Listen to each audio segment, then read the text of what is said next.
কক্সবাজার ওখানেই 31 আমি female DJ মানি হচ্ছে একটা অ্যাট্রায় না, সম্মানিত এত সহজেই হওয়া যায় না। যেহেতু 7 বছর ধরে কাছে একটা মিনিমাম ধারণা দিলাম সবাইকে যে আমি যদি 31 পেমেন্টগুলো কিন্তু 80,000-এর উপরেই থাকে পেমেন্ট। তো 80,000 1 লাখ টাকা যদি আমরা 31 নেই, তো নর্মাল টাইমে আমরা 30-40 হাজার টাকাই নেই।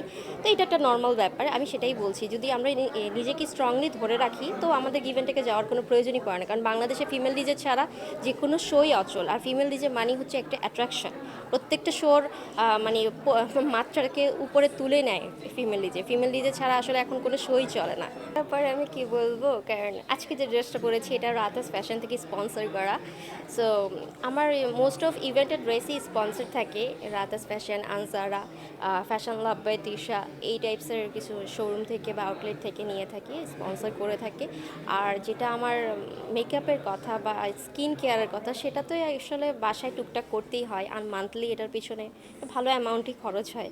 এটা আসলে আমি এটা অ্যামাউন্টটা বলতে পারছি না, কারণ আমার যখন যেটা প্রয়োজন হয় আমি সেই অনুযায়ী সব কিছু কিনে থাকি।